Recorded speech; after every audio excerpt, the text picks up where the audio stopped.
The rain fell heavily over the small town of São Miguel, but that night it seemed different, almost alive, as if it carried secrets in every drop.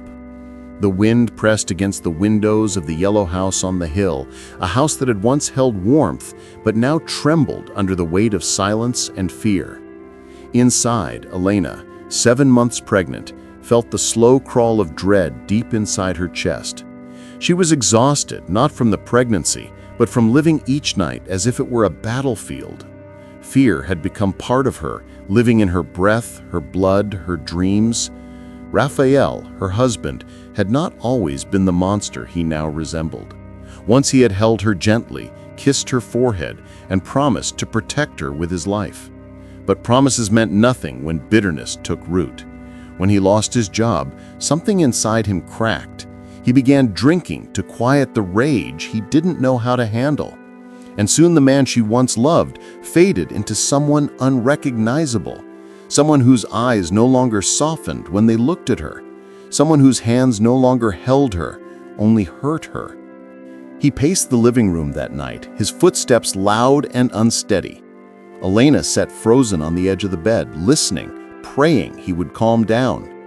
When he finally left, slamming the front door hard enough to rattle the walls, she allowed herself one shaky breath.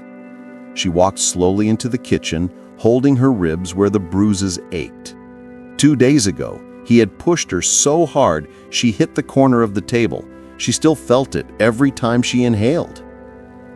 She turned on the faucet and splashed cold water on her face.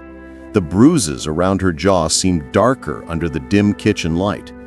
She avoided looking at her reflection for too long. She didn't want to become familiar with the version of herself that fear had carved. Tears welled in her eyes. "If anyone can hear me, if you're still there, please save my baby. Please save us." Her voice trembled into the sink. She didn't expect an answer. But suddenly, warmth slipped into her bones, like the faint glow of a candle being lit inside her chest. A whisper, soft, gentle, impossible, echoed in her mind. "You are not alone." Elena gasped and turned around, but the kitchen was empty. Still, the warmth stayed, settling over her like a blanket. The moment shattered as the front door burst open. Rafael entered drenched from the rain, holding a long wooden stick, a thick kitchen stirring rod, his knuckles white around it. Elena's blood turned cold. He looked wild, broke, and dangerous. "You think you're better than me?" he spat, stepping closer. "You think carrying this baby gives you the right to talk back to me?" Elena raised her hands in fear. "Rafael, please, don't do this. Please, calm down." But her plea only ignited him further. In one swift movement, he raised the stick and brought it down. The blow struck her shoulder and knocked her to the floor. Elena cried out, curling her body around her belly. "The baby! Please, Rafael! Please, the baby!" She sobbed, but he didn't stop. He lifted the stick again. And then, something impossible happened. A burst of golden light flashed between them. The stick froze in midair, suspended as if gripped by invisible hands. Rafael staggered back, eyes wide, his breath shaking. What is this?" he cried. Elena felt warmth surrounding her stomach, gentle, protective, powerful. Silence fell so deeply that even the rain outside seemed to stop. The stick slipped from Rafael's hand and clattered to the floor. The kitchen began to fill with a glow, not harsh, not blinding, but holy. Elena blinked through tears, unsure if she was dreaming or dying. But then, the light formed into something, someone. A man stood beside her, not floating, not dramatic, not painted in exaggerated glory, just standing. Yet his presence made the air hum. His eyes carried an ancient kindness that made her heart break open. Jesus knelt at her side. Elena's tears poured freely. Her body shook with sobs that came from a place deeper than pain. He touched her shoulder, His hand was warm and steady. "My daughter, your cries have been heard." Elena choked on her breath. "Please, my baby, save my baby." Jesus placed his hand over her stomach. The warmth that spread through her was unlike anything she had ever felt. Healing, loving, absolute. "Your child is safe, and so are you." Raphael collapsed backwards, crawling away in terror. Who are you?" he shouted, shaking violently. Jesus rose to his feet and looked at Raphael with a sorrow that made the room feel heavier. "I am the one you turned your back on when you let darkness make a home inside your heart." Raphael's face crumbled as he began sobbing uncontrollably. I didn't mean to. I was angry. Jesus stepped towards him. Raphael slid further back, shaking as if made of glass. Jesus lifted his hand, and with a single gesture, Raphael saw the future he had chosen. Elena bleeding on the floor, the baby dying inside her, police sirens, bars closing around him, years of loneliness, guilt, despair. Raphael screamed and covered his face. "No, please, stop! Take it away!" The vision faded. Jesus approached him again, calm and steady. "You nearly destroyed the 2 lives I entrusted to you. Tell me, Raphael, why should you be spared?" Raphael sobbed harder, shaking from head to toe. "I don't know. I don't deserve it. But please, I want to change. I'll do anything, I swear." Jesus rested his hand on his head. Change begins with acknowledging what you have become and choosing to abandon it. Raphael let out a cry so raw, it felt as if something dark was being ripped out of him. Rage, bitterness, every hateful seed he had watered over the years. The kitchen glowed brighter, filling with warmth, cleansing everything it touched. Elena breathed easier for the first time in months. Raphael wept like a child, and Jesus remained in the center of it all, constant, unwavering, holy. This is where the first part reaches its end. If you want me to continue immediately with the next part, still in English, still as one continuous, flowing narrative without topics, just say, Raphael remained on the floor, his face buried in his trembling hands, his sobs tearing through the room like something raw and wounded trying to break free. The golden glow softened, though it did not disappear, settling gently over the kitchen like a warm dawn pushing away a long night. Elena tried to sit up, wincing, but Jesus placed a hand lightly on her shoulder, and instantly the pain eased, not gone, but no longer suffocating. She breathed in shakily, staring up at him as if afraid he might vanish the moment she blinked. "Rest," he told her, his voice calm, steady, containing the kind of authority that made the storm outside seem powerless. "I am here." Raphael slowly lifted his tear-streaked face to look at him. His chest rose and fell in uneven gasps, as though he had been drowning for years and had only now surfaced for air. I don't know how to fix what I've done. I hurt her. I hurt my own child. I don't know how I became this." His voice broke. "I'm scared of myself." Jesus approached him, each step light yet heavy with meaning. Raphael bowed his head again, unable to hold his gaze.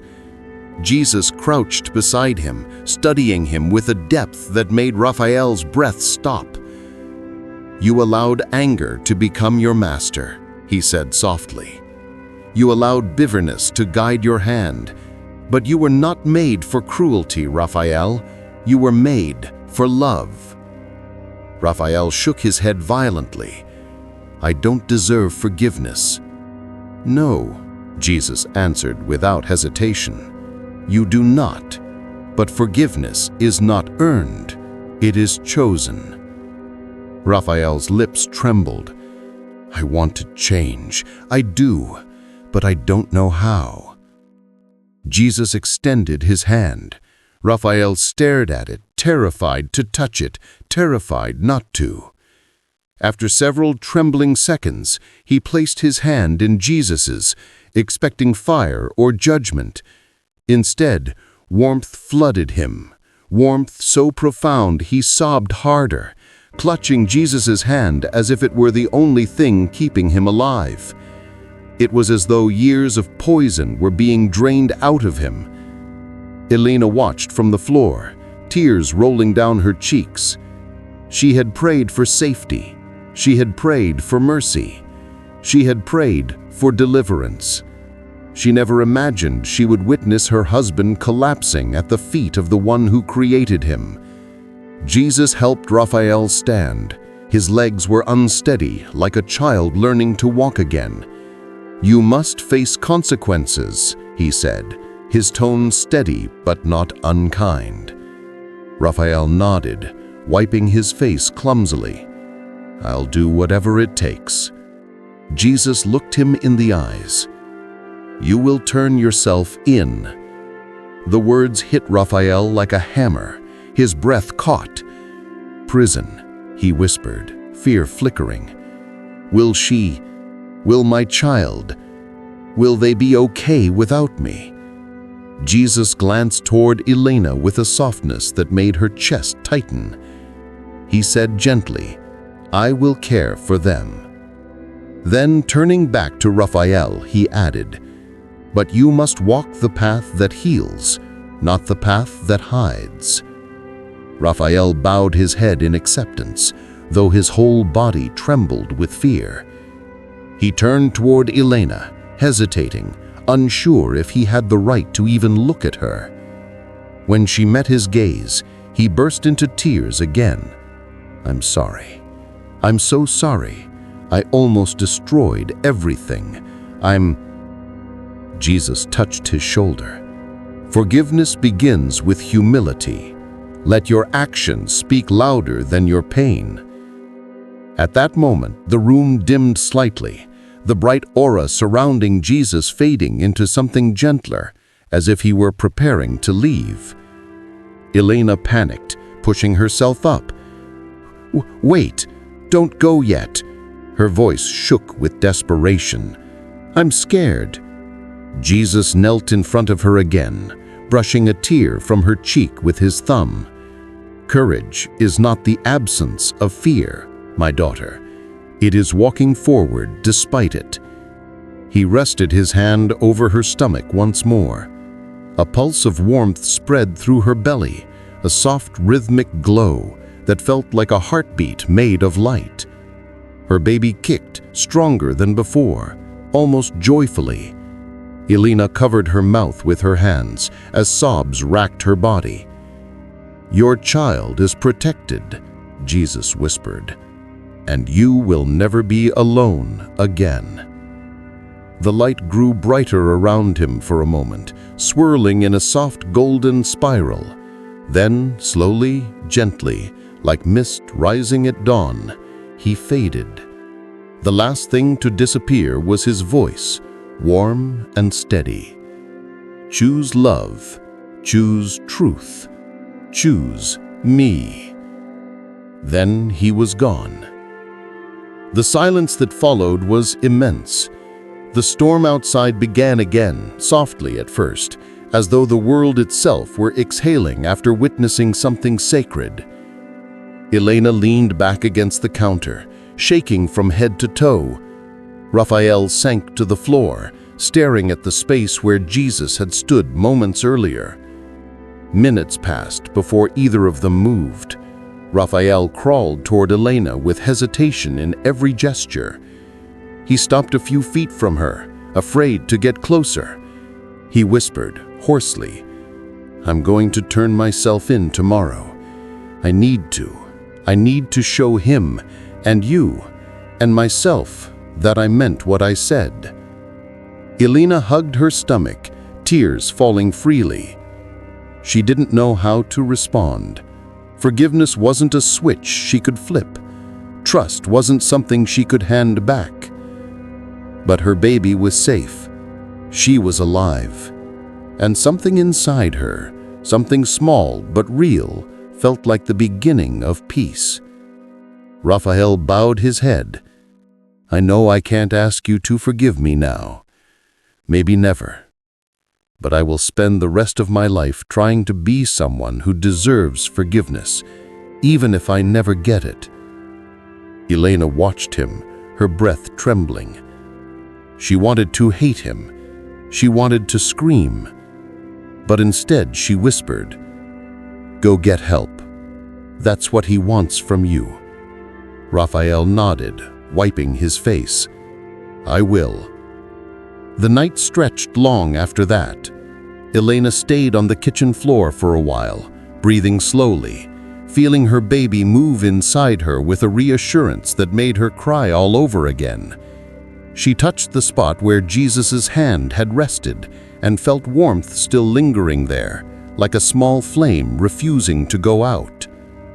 Raphael slept by the door, refusing to go near her bedroom, refusing to risk hurting her in any way again.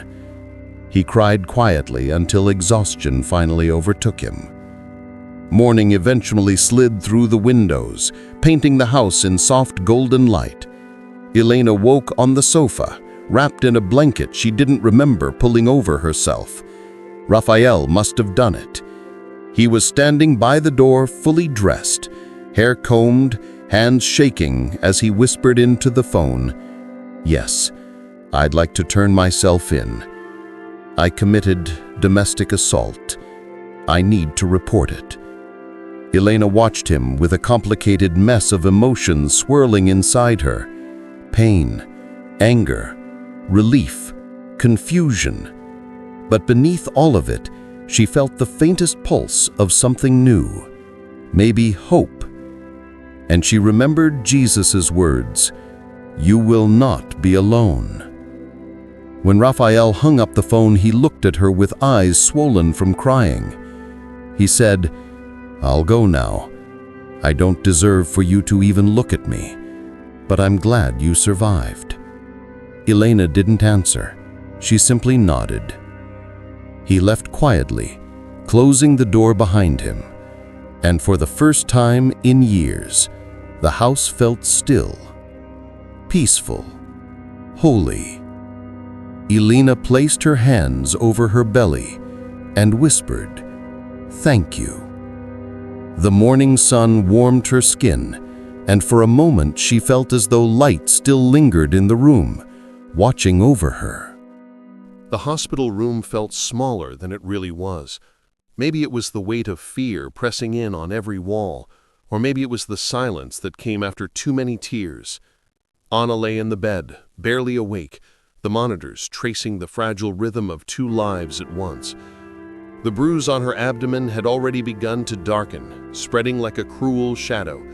She looked toward the window, where late sunlight slid across the floor like something from a world she no longer felt part of. She felt suspended between life and death, between despair and the faintest possibility of redemption. She did not know if she wanted to hope. Hope hurt. The door opened quietly, and she expected a nurse or maybe the doctor returning to explain risks she didn't want to hear again. But instead, Lucas entered the room. He walked slowly, as if each step pulled a chain behind him. His face was swollen with guilt, his eyes red. He didn't speak, didn't dare. The sound of the monitor was the only thing that filled the space between them. Anna pressed her hand against her belly instinctively, though she barely felt the life inside her. The baby had been so active before. Now the stillness terrified her. Lucas stopped near the foot of the bed, unable to force himself any closer. His throat tightened until he couldn't swallow. Anna. It was the softest, most broken version of her name she had ever heard. She turned her head slowly, wincing from the pain. Seeing him was like reopening every fresh wound. The betrayal, the shock, the way his rage had erupted like wildfire. None of it could be erased. Not with apologies, not with tears, and certainly not with silence. "Get out," she whispered, her voice hoarse. Lucas closed his eyes. He expected that. He deserved worse. He deserved to fall on his knees and beg until he no longer had a voice. But he also felt something else, a desperate need to understand what had come over him, what darkness had taken over that night. He had been angry, yes, but anger had never turned him into that. He still couldn't explain the moment the wooden rod in his hand became an extension of his fury. It was as if something whispered to him, something not his own, something cold and sinister. And then her scream, her terrified scream, had snapped him out of it.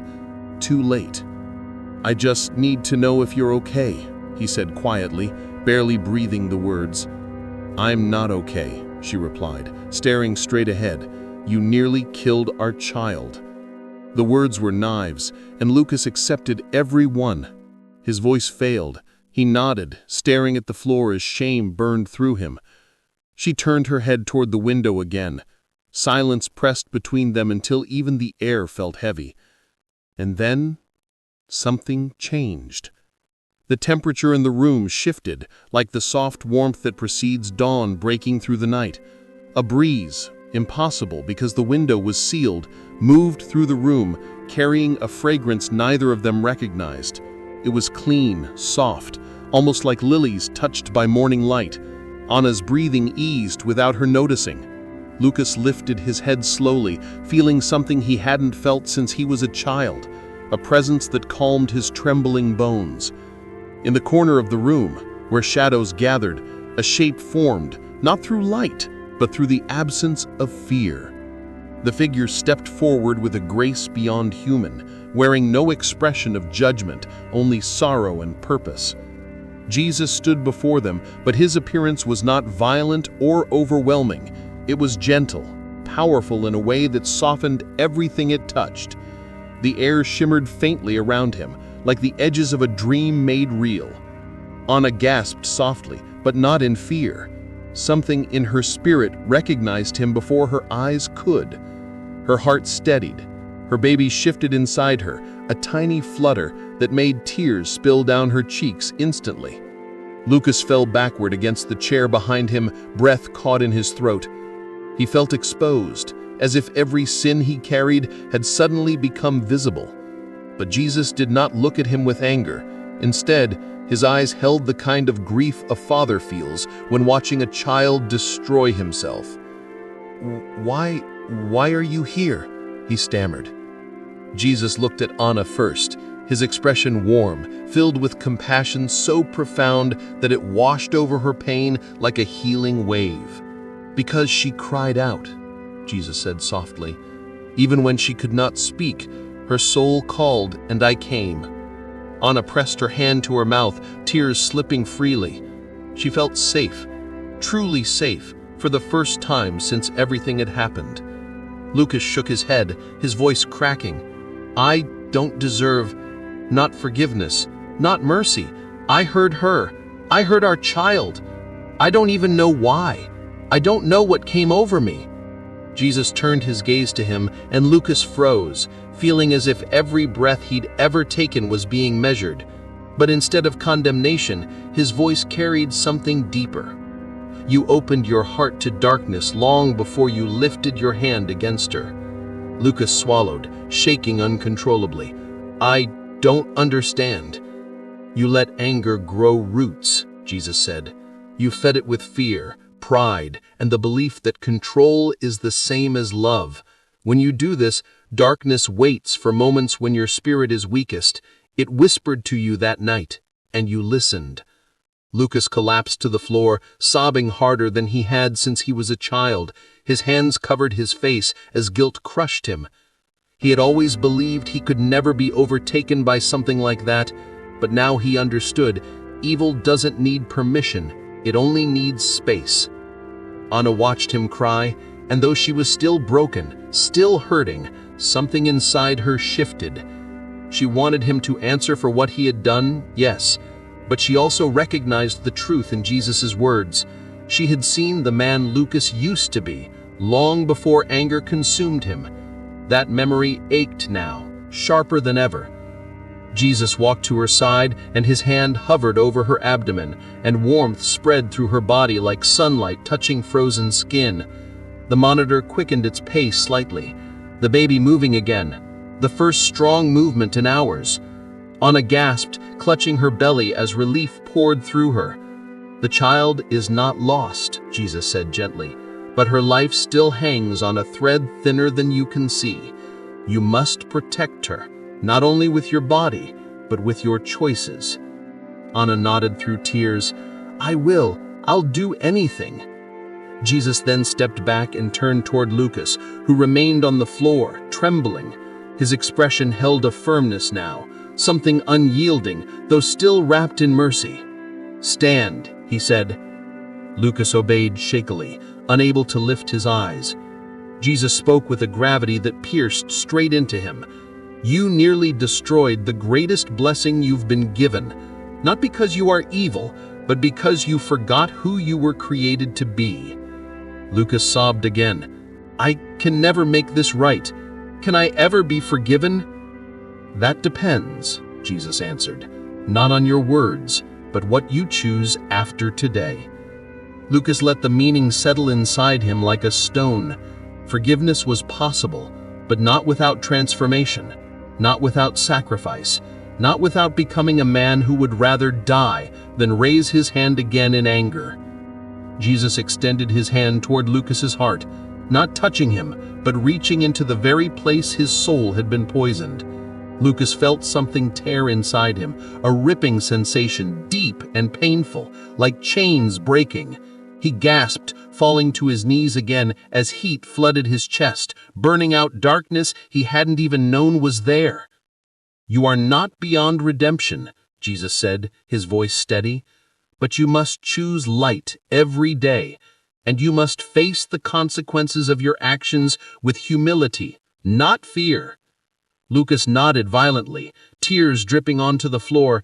I swear I will. I just want her and the baby to live." Jesus looked at him with sorrowful tenderness.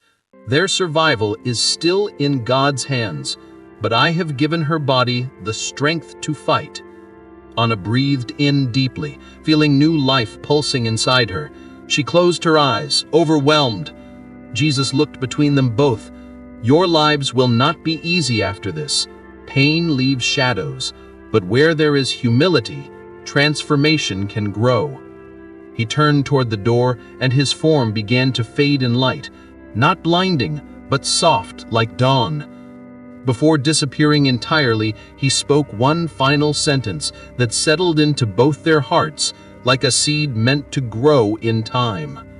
"Love is proven in actions, not promises." And then he was gone. The room returned to its normal size, its normal air, its normal silence. But nothing felt normal anymore. Anna stared at the empty space where he had stood. Lucas covered his face again, unable to process everything he had seen. But the presence Jesus left behind, that lingered. And now their lives had changed forever.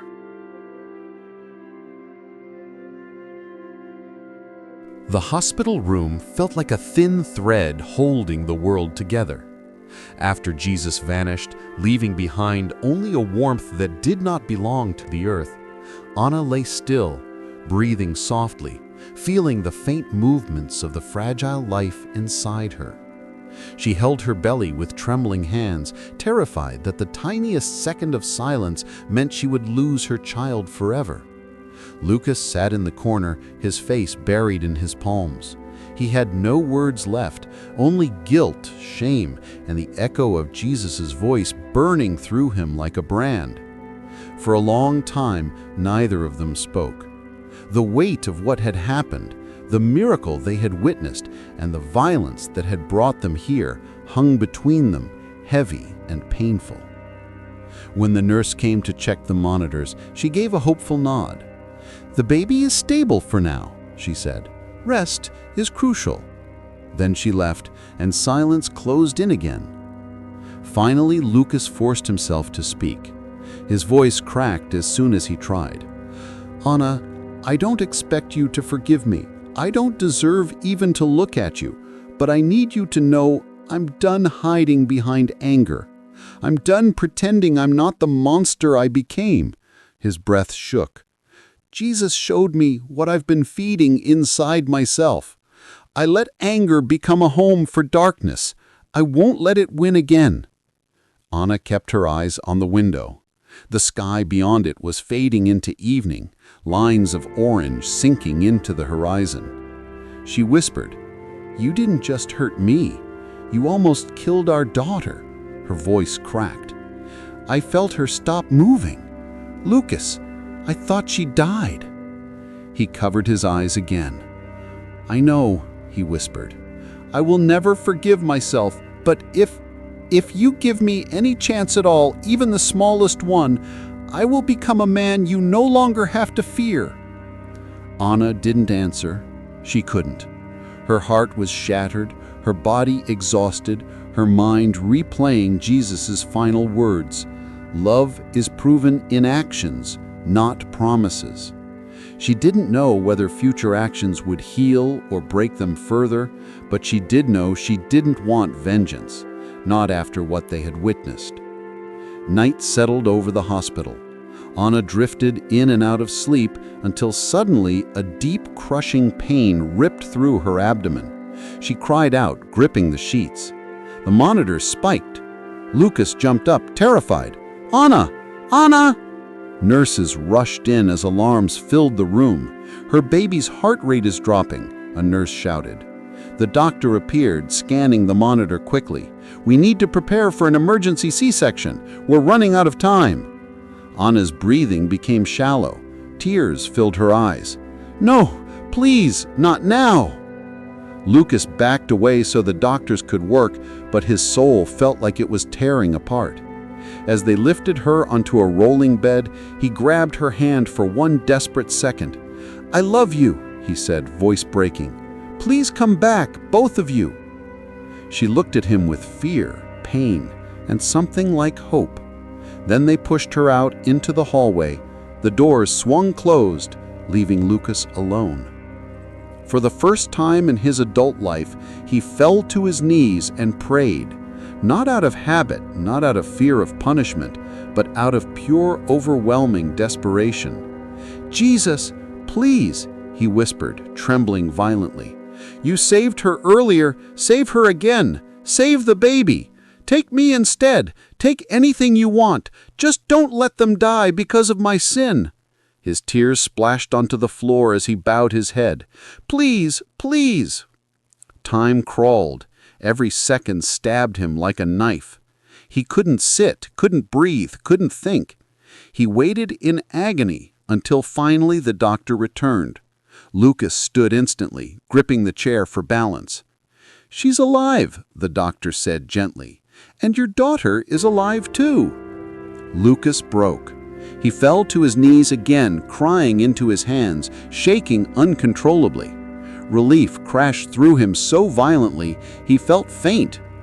"She's very small and weak," the doctor continued. "She's fighting, and your wife is resting now." Lucas whispered "thank you" over and over again, unable to stop. He didn't care how he looked. He had been granted a miracle he didn't deserve. When he finally entered the recovery room, Anna looked pale and exhausted, but alive. Her eyes fluttered open when she heard him. He approached slowly, afraid to break the fragile peace around her. "The baby?" she whispered. "She's fighting," Lucas said softly. "She's tiny, but she's here. Our daughter is here." Anna closed her eyes as tears slipped down her cheeks. Lucas felt his chest ache with a strange mix of love and regret, so deep it nearly crushed him. "Anna," he said quietly, "you don't have to forgive me. You don't have to stay with me. But I will spend the rest of my life proving I can be better. Not with promises, with actions.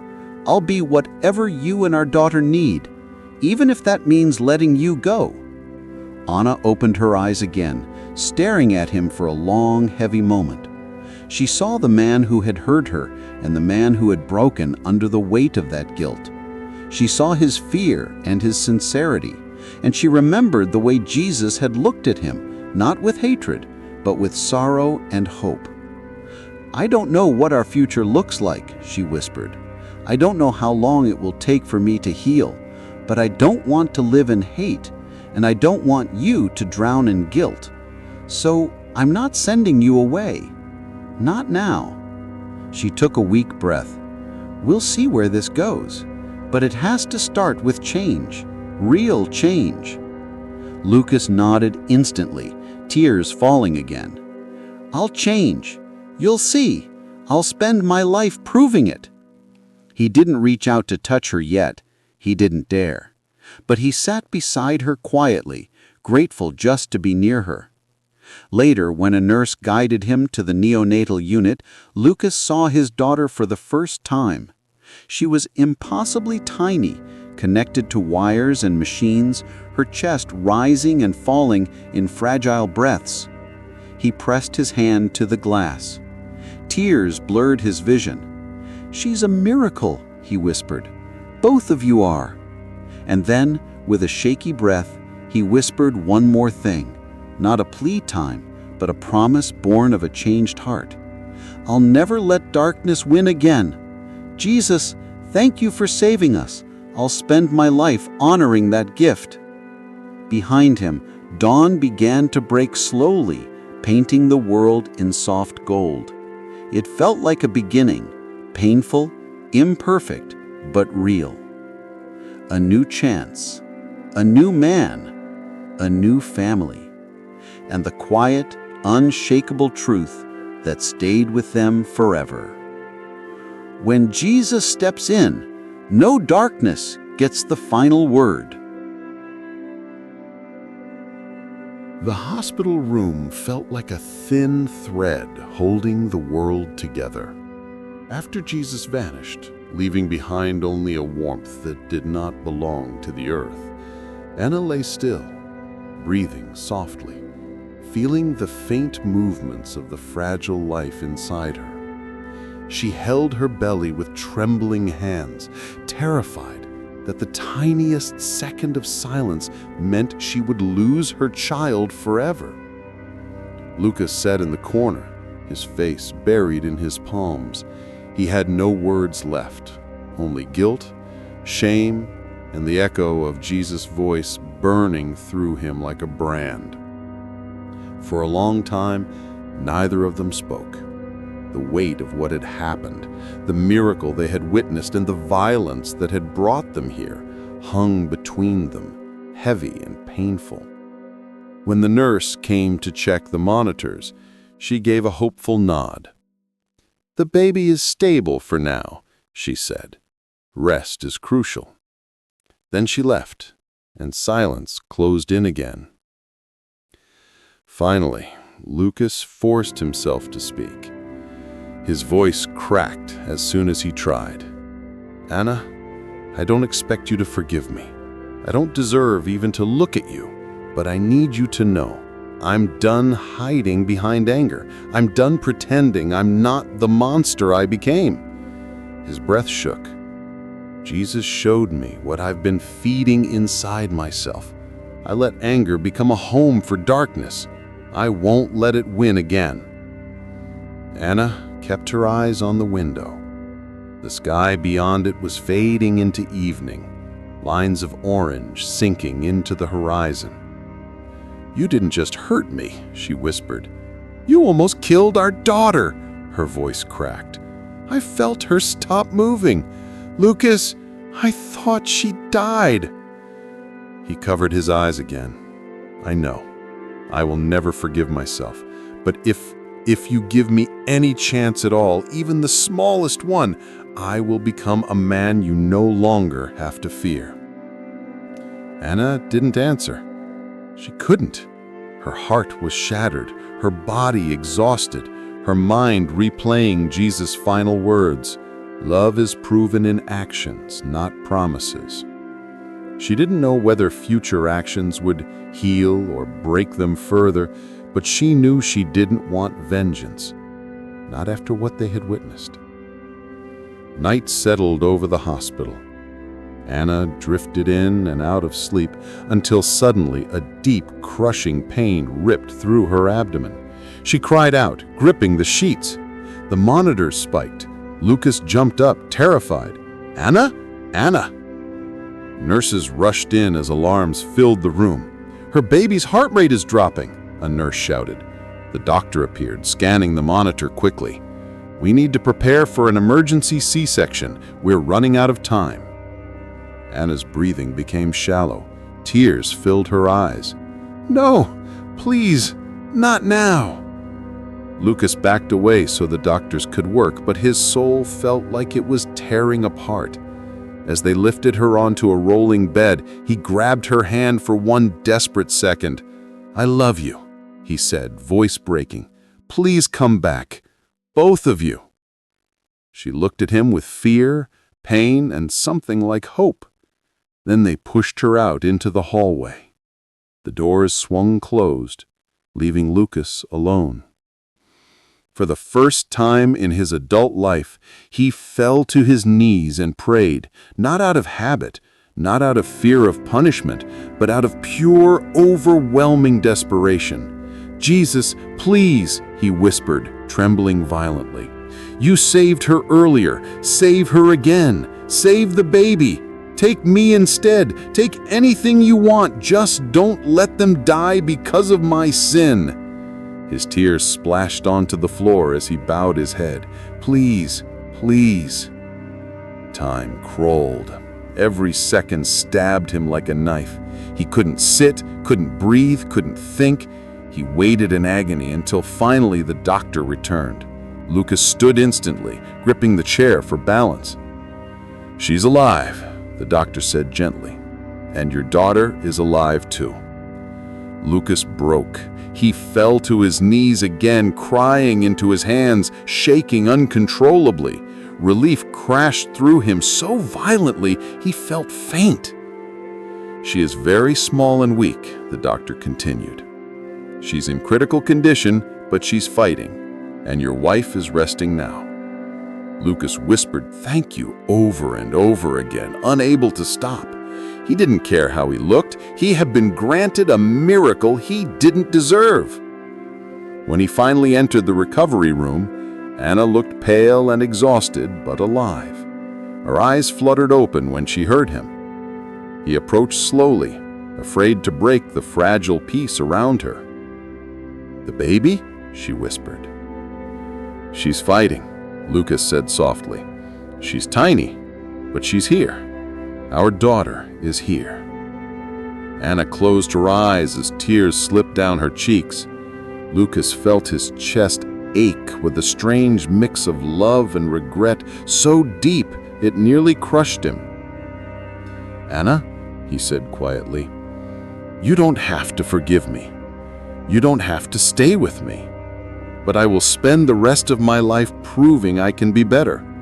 Not with promises, with actions. I'll be whatever you and our daughter need, even if that means letting you go." Anna opened her eyes again, staring at him for a long, heavy moment. She saw the man who hurt her, and the man who had broken under the weight of that guilt. She saw his fear and his sincerity, and she remembered the way Jesus had looked at him, not with hatred, but with sorrow and hope. "I don't know what our future looks like," she whispered. "I don't know how long it will take for me to heal, but I don't want to live in hate, and I don't want you to drown in guilt. So I'm not sending you away, not now." She took a weak breath. "We'll see where this goes, but it has to start with change, real change." Lucas nodded instantly, tears falling again. "I'll change. You'll see. I'll spend my life proving it." He didn't reach out to touch her yet. He didn't dare. But he sat beside her quietly, grateful just to be near her. Later, when a nurse guided him to the neonatal unit, Lucas saw his daughter for the first time. She was impossibly tiny, connected to wires and machines, her chest rising and falling in fragile breaths. He pressed his hand to the glass. Tears blurred his vision. "She's a miracle," he whispered. "Both of you are." And then, with a shaky breath, he whispered one more thing. Not a plea time this time, but a promise born of a changed heart. "I'll never let darkness win again. Jesus, thank you for saving us. I'll spend my life honoring that gift." Behind him, dawn began to break slowly, painting the world in soft gold. It felt like a beginning, painful, imperfect, but real. A new chance, a new man, a new family, and the quiet, unshakable truth that stayed with them forever. When Jesus steps in, no darkness gets the final word.